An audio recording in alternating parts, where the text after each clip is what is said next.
Good morning, boys and girls. Thank you very much for being here. This is Don with Adventures of the Broken Retired. I'll be your host today, and along with my trusty remote, I don't think it's necessarily so true. More true to say, my reckless remote Elmer will be your host for today's show. This is part two of letting people ride your motorcycle, which you should never do unless they show up at your house on theirs. For the most part, a motorcycle guy is not going to ask you to ride your bike. They're not going to. They if they're real motorcycle people, they typically don't. Right? Whatever you make, whatever your choice is, whatever you want to do, that's fine with me. So I'm at Steve's house on my SL 125.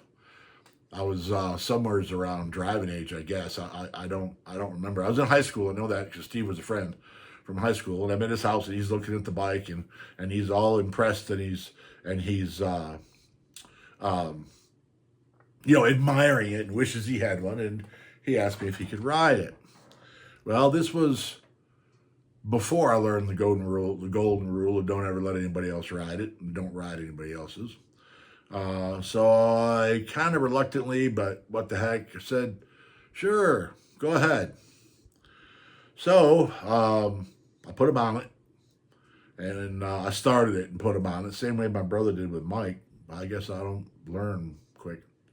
Started him and put it on it, and I pointed out, clutch, brake, throttle, all that kind of good stuff. And we were in his driveway pointed towards the backyard. And the same way that Mike did on Roger's Triumph, on my brother's Triumph, the same way Mike did on my brother's Triumph, Steve took off, spun the back wheel, and went flying straight ahead into the barn and went through the barn door. I mean, Wile E. Coyote style, through the barn door. And of course, he crashed inside. The bike fell over. The motor's revving. I'm running behind him with my arms flailing like this, just like my brother was, to go save my bike. I mean, he'll heal eventually. You know what I mean? The bike I got to buy parts for. So I go running after him and pick it up. And of course, he was real sorry, and I was real mad. The truth of it is, it didn't do anything to the bike. I have no idea. I mean, I don't think it had a scratch on it. It didn't do anything to the bike at all.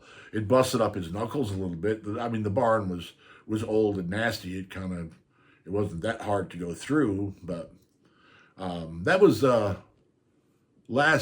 probably the last time I ever let anybody else. Well, it wasn't. I did let people ride stuff afterwards. But it was the last time anybody crashed when I let them ride. So one guy did.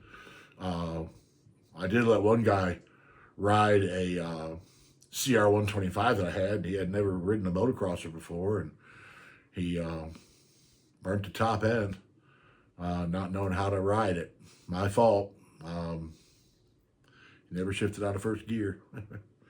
But anyhow, the other story that I remembered about riding somebody else's motorcycle is when I did it.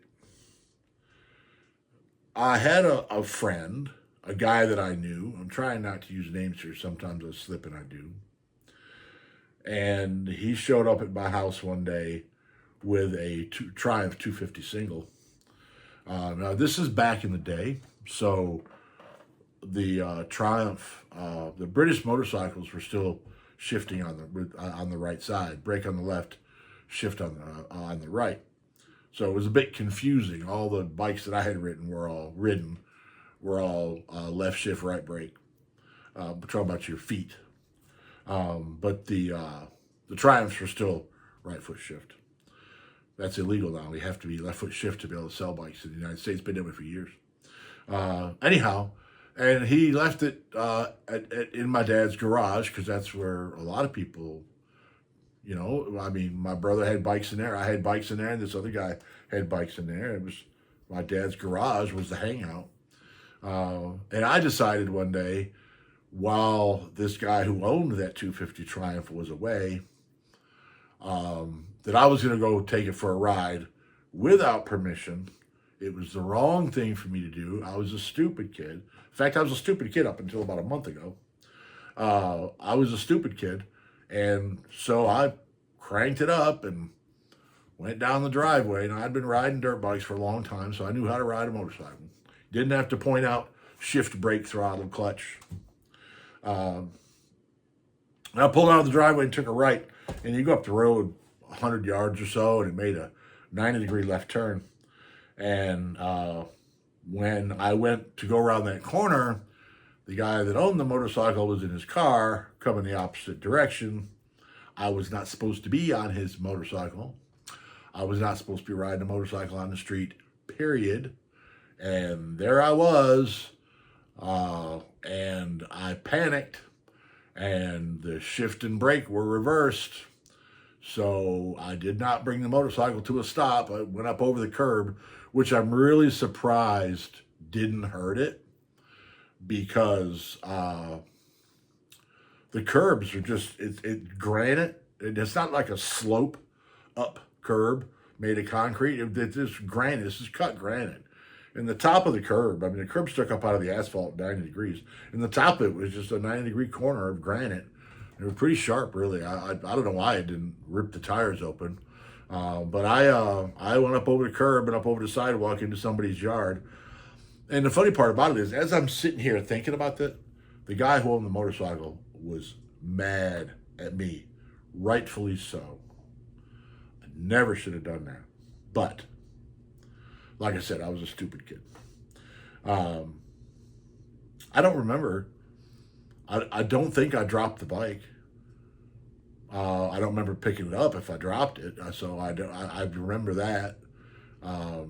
It didn't do any damage to the bike. I know that.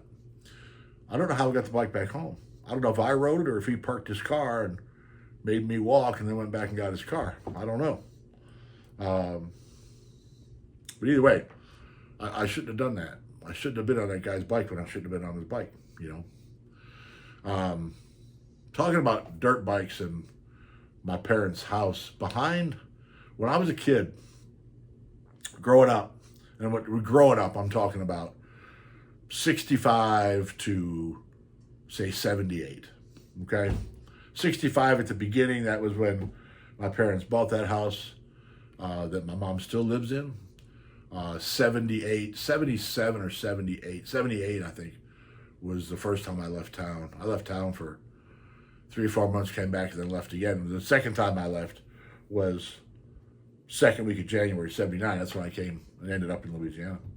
But anyhow, when I was growing up as a kid, there was a bunch of us. There was 13 of us who used to ride dirt bikes together. And out behind where my mom's house is, out behind there, we had a whole bunch of trails. We called it the Flats out there. There's a whole bunch of trails, a whole bunch of us that would rode together. And there was other guys from other parts of town that would ride over there. If you knew where you were going, you could find trails that connected, all kind of stuff. Hang on just 1 second. I can't use Elmer to pause. A, he won't pause. And B, I don't think I trust him to do it anyway. Anyhow, guys, we could ride from the trails behind my parents' house. We could ride down there by Carson's house, make a left-hand turn, cross North Road by Witham's, go down there behind the church, take a left, go across a couple of fields, cross Macedon Road, go down through another field, go through the parking lot at Becker's Motors, cross the tracks at the first set, cross the tracks to the other side, ride through the front yard of a couple of businesses that were there.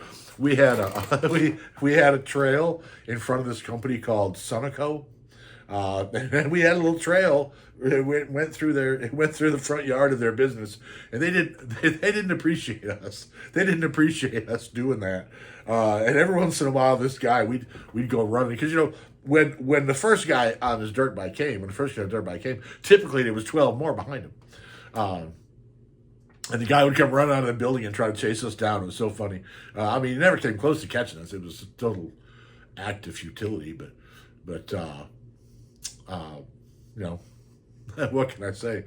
And then we'd keep on going. We'd cut around behind Voplex, go over the other side of railroad tracks, and then we'd end up in an area we called Birdseye, which was probably a couple miles from my by air, as the crow flies, probably, I don't know, mile and a half from my parents' house.